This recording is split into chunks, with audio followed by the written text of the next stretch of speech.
Good morning everyone. आज का हमारा टॉपिक है introduction to arbitration and conciliation act 1996। तो जैसा कि हम प्रीवियस लेक्चर में पढ़ चुके हैं different modes of alternative dispute resolution, उसमें कौन कौन से थे? आर्बिट्रेशन था, कंसिलिएशन था, निगोशिएशन था, मीडिएशन था और लोक अदालत था। आर्बिट्रेशन का क्या मतलब होता है? जब दो लोगों के बीच में डिस्प्यूट हो जाता है तो एक थर्ड इम्पार्शियल पर्सन, जिसका कोई उस डिस्प्यूट से कोई नेक्सस नहीं है, कोई रिलेशन नहीं है, वो उस डिस्प्यूट को सॉल्व करता है, सेटल करता है। इसको हम क्या बोलते हैं? Method of arbitration, which is one of the method of solving dispute. तो अगर हम एंशिएंट टाइम में देखें इंडियन लीगल हिस्ट्री में, तो अगर ड्यूरिंग एंशिएंट पीरियड अगर दो लोगों के बीच में डिस्प्यूट हो जाता था तो वो अपना डिस्प्यूट किसी पंचायत को रेफ़र करते थे और पंचायत के जो पंच होते थे वो उस डिस्प्यूट को सेटल करते थे। तो ये हम कह सकते हैं कि हमारे एंशिएंट टाइम में भी कहीं ना कहीं आर्बिट्रेशन एग्जिस्ट करता था। अब ब्रिटिश रूल में क्या हुआ? बंगाल प्रेसिडेंसी में बंगाल रेगुलेशन एक्ट पास किया 1972 के अंदर। अब उस रेगुलेशन के तहत क्या था? इस रेगुलेशन में ये बताया गया था कि कोर्ट है वो किसी भी मैटर को आर्बिट्रेशन के लिए रेफ़र कर सकते हैं with consent of the parties. जो डिस्प्यूटेड पार्टीज़ है उनकी कंसेंट से कोर्ट को एम्पावर किया गया कि वो किसी भी मैटर को आर्बिट्रेशन के लिए रेफ़र कर सकते हैं। और वो आर्बिट्रेशन जो वो मैटर है वो किससे रिलेटेड होना चाहिए? पार्टनरशिप डीड से, कॉन्ट्रैक्ट से रिलेटेड होना चाहिए। तो कोर्ट उस मैटर को पार्टी की कंसेंट से आर्बिट्रेशन के लिए रेफ़र कर सकती है। तो ये ब्रिटिश रूल में हम कह सकते हैं कि मॉडर्न आर्बिट्रेशन लॉ डेवलप हुआ। फिर आर्बिट्रेशन एंड कंसिलिएशन एक्ट 1996 से पहले इंडिया के अंदर 3 एक्ट बन चुके थे। इससे 1996 के एक्ट से पहले 3 एक्ट थे। वो कौन कौन से थे? एक था arbitration protocol and convention act 1937, फिर सेकंड था इंडियन आर्बिट्रेशन एक्ट 1940, फिर थर्ड था foreign awards and recognition and enforcement act 1961। तो 1996 के एक्ट से पहले ये 3 एक्ट इंडिया के अंदर आर्बिट्रेशन लॉ को गवर्न कर रहे थे। फिर 1940 का जो एक्ट था, आर्बिट्रेशन एक्ट था, वो जनरल लॉ था governing the arbitration in India. और उसके साथ साथ इंग्लिश आर्बिट्रेशन एक्ट 1934 भी फॉलो कर रहे थे। फिर जो arbitration protocol and convention act 1937 और फॉरेन अवार्ड्स, ये इसलिए एनफोर्स किए गए थे ताकि फॉरेन अवार्ड्स को एनफोर्स कर सकें इंडिया के अंदर। तो इसलिए ये दोनों एक्ट साथ साथ में काम कर रहे थे। फिर the government enacted arbitration and conciliation act 1996, ताकि जो शॉर्ट कमिंग्स थे 1940 के एक्ट को, उससे हम उस शॉर्ट कमिंग्स को हम ख़त्म कर सकें। जो आर्बिट्रेशन एंड कंसिलिएशन एक्ट 1996 है वो अनसिट्रायल मॉडल लॉ और इंटरनेशनल कॉमर्शियल आर्बिट्रेशन पे बेस्ड है पूरा। उसकी गाइडलाइंस, उसके रूल्स को फॉलो करके इस एक्ट को बनाया गया है। और इस एक्ट में जितने भी प्रीवियस के जो तीनों एक्ट थे, arbitration protocol convention act 1937, Indian arbitration act 1940 और फॉरेन अवार्ड्स एक्ट 1961, सबको रिपील कर दिया है। इस एक्ट का प्राइमरी पर्पस था to encourage the arbitration as a cost effective and quick mechanism for the settlement of commercial dispute। जितने भी commercial disputes होते हैं, जैसे regarding partnership, contract, तो जितने भी commercial disputes होते हैं उनको minimum cost में और fastly resolve करना इस एक्ट का मेन ऑब्जेक्टिव था। 1996 का act domestic arbitration and international commercial arbitration दोनों को कवर करता है। इंडिया को आर्बिट्रेशन फ्रेंडली बनाने के लिए इस एक्ट को 2015 में भी अमेंड किया गया है, जिससे हम आर्बिट्रेशन कंसिलिएशन अमेंडमेंट एक्ट 2015 है, जो कि it came into force on 23 October 2015। Again arbitration and conciliation amendment bill 2019 was suggested for correction of certain errors in 2015 amendment and to promote institutional arbitration in India. So this was a basic brief history about the Arbitration and Conciliation Act 1996. Now the statement of object and reasons which were set forth the objectives of the act. So what is the main objective of this act? First is to cover international commercial arbitration and conciliation and as well as domestic arbitration and conciliation. The basic objective of this act was to cover domestic arbitration as well as international commercial arbitration and conciliation. Second है arbitral जो procedure है उसको fair, efficient और capable of meeting the specific arbitration needs. ऐसे provision बनाना कि arbitration procedure है जो कि फेयर भी हो, एफिशिएंट भी हो, जो पार्टीज़ की जो नीड्स है उसको फुलफ़िल करे.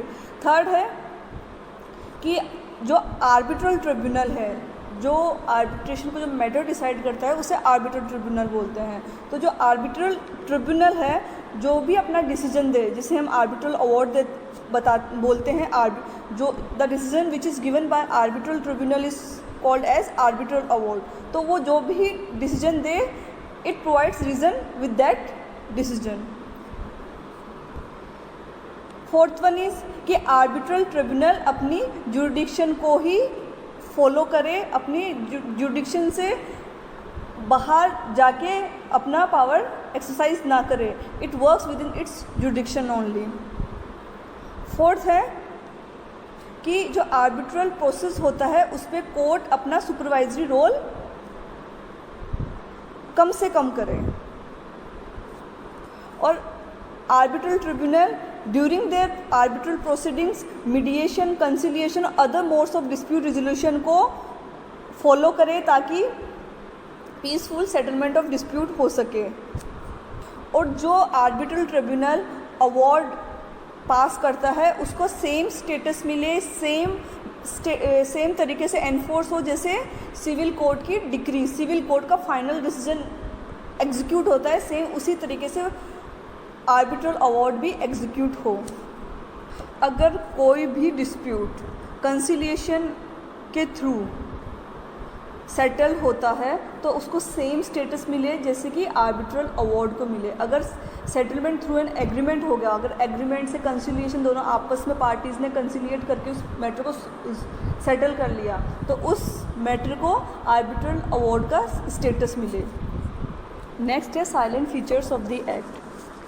फर्स्ट क्या फीचर है? It is a comprehensive and consolidated act on arbitration. मतलब कि ये कंप्लीट एक्ट है आर्बिट्रेशन पे, बिकॉज ये किस किस से डील करता है? ये डोमेस्टिक आर्बिट्रेशन से, इंटरनेशनल कमर्शियल आर्बिट्रेशन से, enforcement of foreign awards and conciliation, इन सभी के रिगार्डिंग एक्ट 1996 में इन सभी के रिगार्डिंग प्रोविजंस हैं और ये एक्ट इन सभी को कवर करता है. तो हम क्या कह सकते हैं कि आर्बिट्रेशन का एक कॉम्प्रीहेंसिव एक्ट है.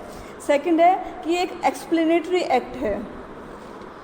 इस एक्ट में आर्बिट्रल ट्रिब्यूनल की बात करी है. जो आर्बिट्रेटर्स जो अपॉइंट होंगे, जो डिस्प्यूट को सॉल्व करेंगे, उनको आर्बिट्रेशन ट्रिब्यूनल का स्टेटस दिया है.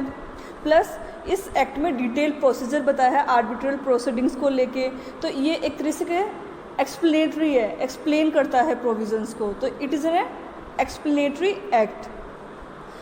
थर्ड है this act provides for concise and precise power of the court.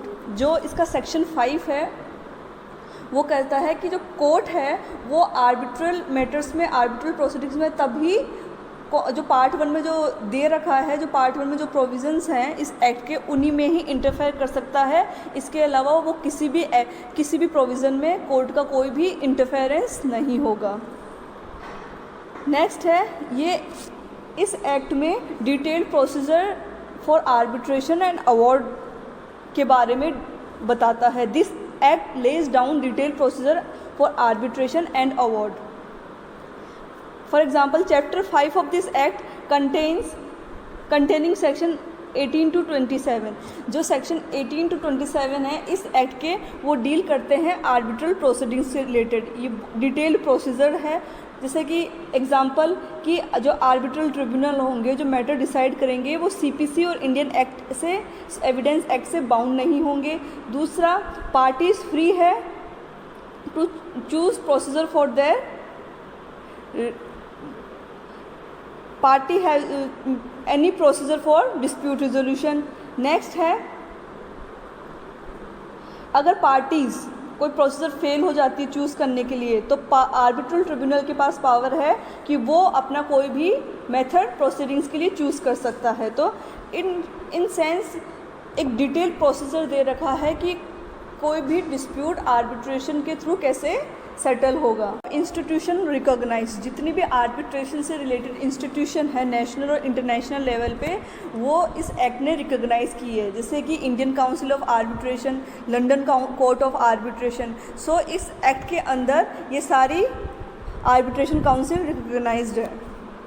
Power to nominate arbitrator given to High Court और सुप्रीम कोर्ट। पहले ये पावर चीफ जस्टिस को दे रखी थी, फिर 2015 के अमेंडमेंट एक्ट के बाद ये पावर सुप्रीम कोर्ट और हाई कोर्ट को दी है। अगर पार्टीज टू डिस्प्यूट अपना आर्बिट्रेटर अपॉइंट करने में फेल हो जाती है तो इस केस में वो ये मैटर सुप्रीम कोर्ट या हाई कोर्ट को रेफ़र कर सकती है कि आप हमारे लिए आर्बिट्रेटर अपॉइंट कर दीजिए। तो पहले ये चीफ जस्टिस को रेफ़र किया जाता था, अब सुप्रीम कोर्ट या हाई कोर्ट को रेफ़र किया जाता है। जो कंडीशन थी पहले, टाइम लिमिट था कि जो आर्बिट्रल अवार्ड है वो इतने टाइम के अंदर अंदर पास हो जाना चाहिए। ये कंडीशन थी ये 1940 एक्ट के में मेंशन थी, बट 1996 के एक्ट में इस कंडीशन को डिलीट कर दिया गया, अब ये कंडीशन नहीं है। नेक्स्ट है importance of international commercial arbitration recognised. This act has recognised the importance of international commercial arbitration and a new part has been added for enforcement of foreign arbitral awards, and this part has covered both major convention, that is Geneva Convention on Enforcement of Foreign Arbitral Awards 1927 and New York Convention 1958। तो इसमें इस act के तहत international commercial arbitration को एक बहुत महत्व जगह दी गई है, प्लस इसमें जो फॉरेन अवार्ड्स का एनफोर्समेंट के रिगार्डिंग भी प्रोविज़न बनाए गए हैं। नेक्स्ट है giving reasons have been made compulsory. The old act जो कि 1940 का एक्ट था वो उसमें ज़रूरी नहीं था कि आप अपने अवार्ड के रीजंस दो कि मतलब why you are passing this award, इसके पीछे क्या रीज़न है, क्या लॉजिक है, ऐसा कोई प्रोविज़न 1940 के एक्ट में नहीं था। बट 1996 के एक्ट में ये प्रोविज़न बनाया गया कि अगर कोई भी अवार्ड पास किया गया है तो उसके पीछे रीज़न भी मेंशन करना पड़ेगा। नेक्स्ट है award given the status of decree of civil court. जो भी सिविल कोर्ट जो भी फाइनल जजमेंट देता है उसे हम डिक्री बोलते हैं, और उसके एग्जीक्यूशन के लिए ऑर्डर 21 ऑफ सीपीसी में पूरे प्रोविज़न्स हैं। तो अगर आर्बिट्रल ट्रिब्यूनल कोई भी डिसीजन देगा उसको हम बोलते हैं अवार्ड, और उसका सेम स्टेटस होगा जो कि सिविल कोर्ट जो डिग्री पास करता है उसका होता है, उसको सेम तरीके से एग्जीक्यूट किया जाएगा जैसे डिक्री होती है। तो कहाँ पे कौन से रूल्स फॉलो होंगे, ऑर्डर 21 ऑफ सीपीसी। नेक्स्ट है the act gave birth to a new concept of conciliation. जो इस एक्ट का पार्ट 3 है उसमें कंसिलिएशन के रिगार्डिंग प्रोविजंस है। ये कंसिलिएशन को भी एनकरेज करता है, क्योंकि अगर हम आर्बिट्रेशन से कंसिलिएशन को कंपेयर करें तो वो थोड़ा बहुत आर्बिट्रेशन को दोनों का कंपैरिजन होता है तो वो आर्बिट्रेशन से थोड़ा इनफॉर्मल है, सिंपल है, जिससे कि डिस्प्यूट फाइनली सेटल हो जाता है। तो ये एक्ट कहीं ना कहीं कंसिलिएशन को भी एनकरेज करता है। नेक्स्ट है the act increases the power of arbitrator in comparison of act of 1940। तो 1996 के एक्ट में जो आर्बिट्रेटर की पावर थी उसको थोड़ा इंक्रीज कर दिया गया। फॉर एग्जांपल सेक्शन 16 के अंदर आर्बिट्रेशन जो ट्रिब्यूनल है उसके पास पावर है कि वो अपनी खुद की जुरिडिक्शन डिसाइड कर सकता है in respect of arbitration agreement. फिर सेक्शन 17 के अंदर पार्टी की रिक्वेस्ट पे arbitral tribunal interim measures for protection of property के लिए भी ऑर्डर कर सकता है। अगर सेक्शन 19 के अंदर अगर पार्टीज़ फेल हो जाती है कि किस प्रोसीजर के थ्रू मतलब डिस्प्यूट सेटल किया जाए आर्बिट्रल ट्रिब्यूनल के द्वारा, तो इस केस में आर्बिट्रल ट्रिब्यूनल खुद अपने आप अपनी प्रोसीडिंग्स के लिए डिसाइड कर सकता है एप्रोप्रिएट मेथड। अगर सेक्शन 20 के अंडर अगर पार्टीज नहीं एग्री कर पाती कि आर्बिट्रेशन ट्रिब्यूनल की क्या वेन्यू होना चाहिए, कौन सी जगह होनी चाहिए, तो इस केस में आर्बिट्रल ट्रिब्यूनल के पास पावर है कि वो खुद ही अपने आप आर्बिट्रेशन सेटलमेंट के लिए, जो डिस्प्यूट सेटलमेंट के लिए अपना वेन्यू डिसाइड कर सकता है। आर्बिट्रल ट्रिब्यूनल के पास ये भी पावर है कि वो डिटरमाइन कर सकता है कि कौन सा लॉ अप्लाई होगा, कौन सा लॉ अप्लाई नहीं होगा। ट्रिब्यूनल एक्सपर्ट भी अपॉइंट कर सकता है। अगर केस इस नेचर का है कि उसमें किसी एक्सपर्ट की ज़रूरत है, तो इस केस में आर्बिट्रेटर एक्सपर्ट भी अपॉइंट कर सकता है। अगर ट्रिब्यूनल चाहे तो कोर्ट की असिस्टेंस भी ले सकता है।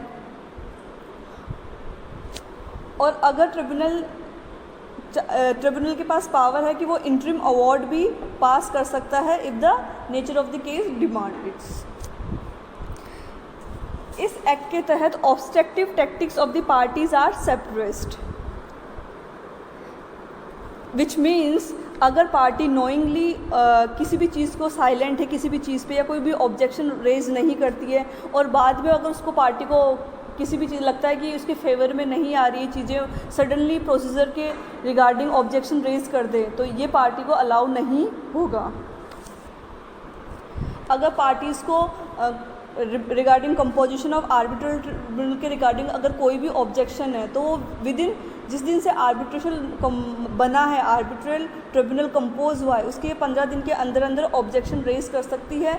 बाद में इसके रिगार्डिंग कोई भी ऑब्जेक्शन एंटरटेन नहीं किया जाएगा। इस एक्ट की प्रियम्बल क्या कहती है? The preamble says that UNCITRAL has drafted a model law on international commercial arbitration in 1985 कि UNCITRAL ने एक मॉडल लॉ ड्राफ्ट किया था इंटरनेशनल इंटरनेशनल कॉमर्शियल आर्बिट्रेशन पे 1985 में।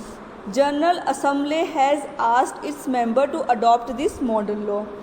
जनरल असेंबली ने बोला कि इस मॉडल लॉ को अडॉप्ट करो अपने मेंबर्स को।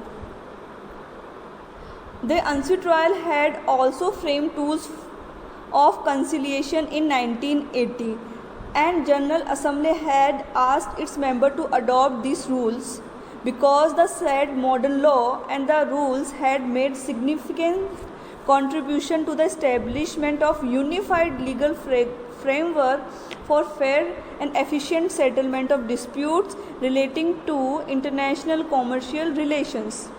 These are the reasons why this act has been enacted by the Parliament. Officially, the act came into force on 22nd August 1996. That's all for today. Thank you.